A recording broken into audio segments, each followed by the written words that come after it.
Olá galera, tudo bem? Tudo tranquilo com vocês? Professor Wagner aqui do Física, agora vai o seu canal de Física aqui no YouTube. Tudo certinho, galera? Pessoal, hoje a gente vai trabalhar com vocês um tema chamado Lei da Gravitação Universal. Mas antes da gente começar esse vídeo, já dá aquele like e se inscreva no nosso canal. É muito importante a sua participação para que a gente consiga alavancar aqui o número de inscritos e fazer esse projeto chegar a muito mais pessoas. Tranquilo? Gente, eu quero falar sobre a Lei da Gravitação Universal. Para a gente falar de Lei da Gravitação Universal, a gente precisa pensar no histórico da ciência em relação à astronomia. Isso é muito importante. Por quê? Vamos pensar um pouquinho juntos. Quando eu pego a parte histórica, eu vou pensar lá em Nicolau Copérnico, Galileu Galilei, quando eles estavam vivendo um momento histórico em que a gente observava o seguinte: a Terra era o centro do universo. Isso está pautado, gente, em um livro chamado Bíblia. A Bíblia em si, que é o referencial histórico de toda a população cristã, ela traz como elementos importantes o seguinte: no princípio criou Deus os céus e a terra. E conforme ela vai contando a história, ela fala que Deus criou o homem como sua imagem e semelhança e o colocou para gerar e administrar essa terra. Gente, quando a gente observa a terra criada a partir do olhar do Criador para o homem aqui na terra, a gente observa esse homem como centro. E centro no planeta como centro do universo. Então percebe, a partir desse relato histórico, a gente pode dizer que o homem e a Terra em si são os centros do universo. Então a gente vai viver num modelo que a gente chama de geocêntrico. Se você pegar um momento histórico, a igreja teve muito poder na história em si. Logo, a gente vai pensar que, meu querido, óbvio, o modelo que a igreja instaurou era como modelo correto, certo? A gente não tinha muita experimentação na ciência ainda. Com o advento de algumas tecnologias, como por exemplo, os primeiros telescópios criados, as primeiras lunetas, né?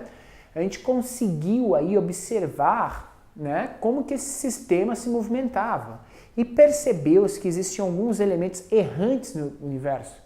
Elementos o quê, professor? Elementos errantes. Elementos errantes, se você for no dicionário grego, eles chamam planeta. Eram corpos em si que se movimentavam completamente diferente com todo o hemisfério, com todo o universo em si.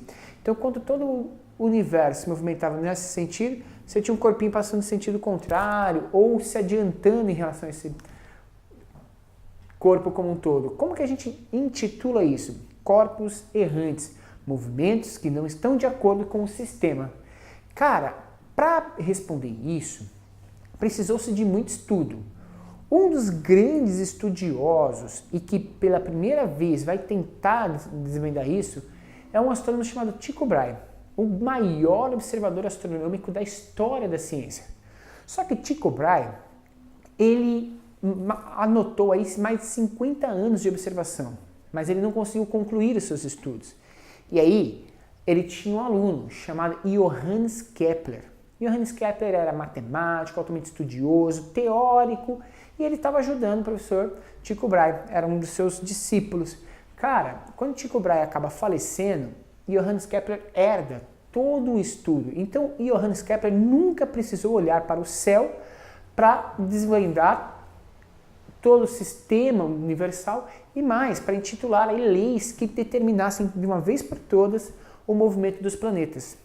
Esse cara, chamado Kepler, ele vai intitular 3 leis importantes. Essas 3 leis vão tirar a Terra do centro do universo, isso é importante, e também vão mostrar por que esses planetas errantes, esses corpos errantes, têm movimentos aleatórios, beleza? Kepler, então, ele troca o seguinte, ele fala assim, olha, vamos tirar desse modelo geocêntrico em si. A gente até tinha algumas vertentes na ciência que falavam do movimento heliocêntrico e tal, porém, sempre com os corpos em movimento circular em torno de algo. Então, o movimento heliocêntrico surge antes de Johannes Kepler, não tem problema. Ele surge, sim, com outros teóricos, tá? O grande porém é que, se o movimento fosse circular, a gente tinha que pensar no seguinte, opa, se o movimento circular, a velocidade é constante, o movimento circular é uniforme, estou sempre à mesma distância do corpo que me atrai, então não tem um porquê alterar a minha velocidade. Johannes Kepler, como matemático, ele vai falar o seguinte, olha, não é bem assim. A gente precisa pensar no seguinte, como esses corpos errantes eles mudam sua velocidade, eu vou criar um novo modelo matemático. E eu vou criar um modelo chamado elíptico. A elipse em si, ela não tem um único centro, ela vai ter dois focos separados. Se eu colocar o Sol em um desses focos, a gente consegue pensar no seguinte: ora o planeta estará distante desse Sol, ora ele estará próximo. Como é o Sol que altera a velocidade através de uma força gravitacional, eu posso dizer para você que, isso tem muito sentido. Ou seja, essa variação de força gravitacional, de força de atração do Sol pelo planeta, vai fazer com que o planeta em si altere a sua velocidade. Faz todo sentido, ok? E foi intitulado, então, que a gente tem dois pontos importantes a saber em relação a esse movimento.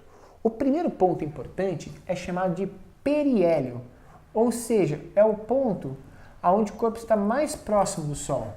E a gente também tem o afélio. O afélio é o ponto onde o corpo está mais afastado do Sol, certo? Com certeza, se a gente considerar isso que a gente está falando, aqui o corpo vai ter maior velocidade e aqui ele vai ter menor velocidade. Isso já explica logo de cara o porquê da variação de velocidade dos corpos errantes, dos planetas. Nossa, faz todo sentido, professor. Agora eu saquei, sim. Mas tem um porém a mais, cara. Além das órbitas serem elípticas, o que já daria pra gente esse resultado de que a velocidade muda, Johannes Kepler foi um pouco mais além. Ele falou assim, olha, e ainda vou dizer para você o seguinte: se eu considerar áreas de varreduras iguais, então se eu pensar no planeta saindo do ponto 1 e chegando no ponto 2, ele vai varrer essa área aqui, ó. E essa areazinha aqui, que tem um raio extremamente grande, ela vai ser igual a uma outra área de varredura, cara. Só que essa outra área de varredura pode ser o seguinte: pode ser o movimento do planeta daqui até aqui. Para que a área seja igual, o planeta precisa percorrer uma distância muito maior desse lado. Então Johannes Kepler diz o seguinte: a área de varredura será igual em tempos iguais. Saca só nessa fala. Se a área de varredura tem que ser igual em tempos iguais e para varrer a mesma área eu tenho que andar uma distância maior, cara, eu vou andar uma distância muito maior em um tempo exatamente igual ao anterior. Logo, a minha velocidade vai ter que aumentar. Cara, ele aumenta a grandeza, a propriedade que ele tem para falar de que essa velocidade é variável. Extremamente importante essas duas leis para explicar exatamente esse tipo de modelo. E aí ele firma o modelo heliocêntrico e firma o modelo de que, então, o Sol está um dos focos e esse movimento é elíptico. Muito importante, cara. A partir daí, ele ainda vai tentar uma equação matemática. Lembra? Ele é um ótimo matemático, cara. E a terceira lei dele vai trazer para a gente um valor muito importante. Ele começa, a partir das observações de Tycho Brahe, verificar os pontos em que os planetas voltam ao mesmo local. E ele determina o tempo que isso demora. Esse tempo a gente chama de período de movimento. A partir desse período de movimento, a gente começa a observar o seguinte: cara, se eu tenho um período em si e eu tenho um raio de órbita, eu posso comparar isso com um período e o raio de órbita de outro elemento e verificar se isso não mantém sempre uma constante. E cara, uma das grandes sacadas de Johannes Kepler foi encontrar esse ponto tênue entre esses elementos. É muito importante, cara. Então, Johannes Kepler ele consegue desvendar de uma vez por todas a relação entre período e raio de órbita dos planetas, dizendo o seguinte: o período ao quadrado de um planeta sobre o seu raio ao cubo é igual ao período ao quadrado de outro planeta sobre o seu raio ao cubo. Muito interessante isso, cara. E quando ele fala esse raio, é a distância do centro do planeta até a distância do centro do outro planeta, cara. Isso é o que ele chama de raio ou de distância entre esses dois centros. É importante, tá? Então, por exemplo, se aqui eu tenho o Sol, eu vou ver o raio de órbita desse planeta em relação ao Sol e depois eu comparo isso com o raio de órbita de um outro planeta em relação a esse mesmo Sol, certo? E aí, como eu tenho a relação do período e dos raios, eu consigo relacionar os dois elementos. Extremamente importante, beleza? E é importante que você consiga fazer esses cálculos, que é só comparativo. Normalmente, o vestibular em si, ele pede para a gente comparar esse período, esse raio, com o período e raio da Terra. A gente sabe que o período de órbita da Terra é de mais ou menos 365 dias, né, que é o período de translação da Terra em torno do Sol, e aí a gente consegue, tendo o valor do raio da Terra, e conhecendo o período de um outro planeta, a gente consegue calcular qual é a distância do outro planeta. E, cara, esses cálculos de Johannes Kepler têm uma precisão muito grande, cara. Permitindo, então, que a gente tenha lá no século muito anterior ao que a gente tem atual, sem instrumentação, a medição quase que exata da distância dos planetas. Beleza? Último ponto que eu quero falar com vocês hoje é em relação à força de Newton. Não é menos importante, talvez uma das mais importantes, que é a força de atração gravitacional de Newton. Newton intitula essa força de atração gravitacional, essa chamada quarta lei de Newton. Ela só não foi escrita junto com as outras 3 leis porque não cabia no tamanho dos livros da época. Mas ela foi intitulada na mesma época, no mesmo período, tá? E a lei da gravitação universal, aonde Newton fala da atuação de forças à distância. Lembra que quando Newton intitula o que é força, ele fala que força é o contato entre 2 corpos. Só que ele intitula também que é possível esse contato sem que ocorra o toque em si.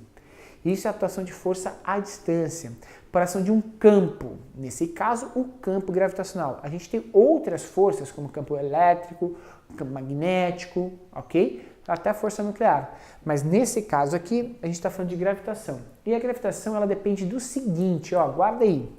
A força de atração gravitacional depende da constante da gravidade, constante gravitacional, em que Newton consegue calcular essa constante, e ele chega a um valor de 6,31 vezes 10 a menos 11 Newton metro quadrado por quilograma ao quadrado, certo?